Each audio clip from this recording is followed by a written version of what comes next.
বিশ্বের বিভিন্ন প্রান্তের যুদ্ধবিগ্রহ অশান্তির মধ্যেই উদযাপিত হচ্ছে খ্রিস্ট ধর্মের সবচেয়ে বড় উৎসব ক্রিসমাস। মধ্যরাত থেকেই শুরু হয় আনুষ্ঠানিকতা। রীতি অনুযায়ী এবারও মূল কার্যক্রম শুরু হয় যিশুর জন্মস্থান বেথলহেমে। আর ক্রিসমাসের শুরুতেই ক্যাথলিক পবিত্র বছরের জয়ন্তী উদ্বোধন করেন পোপ ফ্রান্সিস। এদিকে এত যুদ্ধ বিধ্বস্ত গাজা সিরিয়ায় বড়দিনের প্রার্থনায় সামিল হন খ্রিস্ট ধর্মানুসারীরা। এছাড়া ইউরোপ, আমেরিকা সহ বিশ্বের বিভিন্ন প্রান্তে ক্রিসমাস উদযাপনে চলছে নানা আয়োজন। ইমরুল হাসানের রিপোর্টে বিস্তারিত।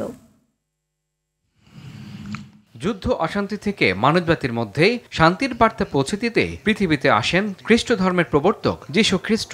সারা বিশ্বের খ্রিস্ট ধর্মাবলম্বীরা এই বিশ্বাস নিয়ে আড়ম্বরপূর্ণ পরিবেশে উদযাপন করছেন বড়দিন। সাজানো হয়েছে ক্রিসমাস ট্রি, চোখ ধাঁধানো আতশবাজি ও আলোকসজ্জায় পূর্ণতা পায় উৎসব।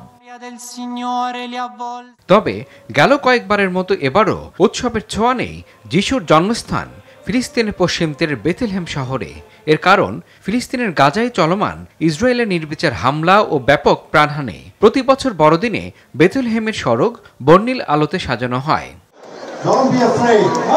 রোমান ক্যাথলিক খ্রিস্টানদের শীর্ষ যাজক পোপ ফ্রান্সিস বলেছেন, মানুষই বিশ্বের উপর প্রভাব ফেলতে পারে।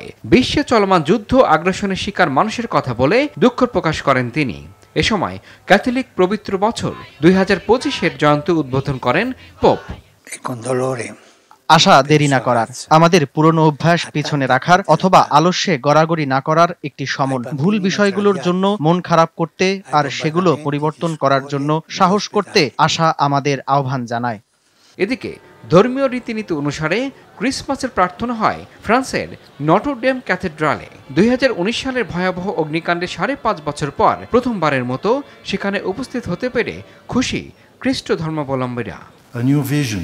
ঈশ্বর চান এই পুনর্মিলনটি জীবনের প্রতি ক্ষেত্রে পূর্ণতা লাভ করুক এবং মানুষে মানুষের সম্পর্ক বৃদ্ধি পাক। পবিত্র ভূমির জন্য আমি প্রার্থনা করছি, অন্ধকার ভুলে ভবিষ্যতের দিকে তাকাতে চাই।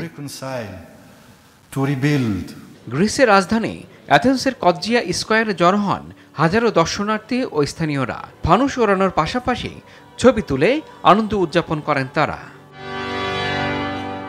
ইমরুল হাসান, RTV।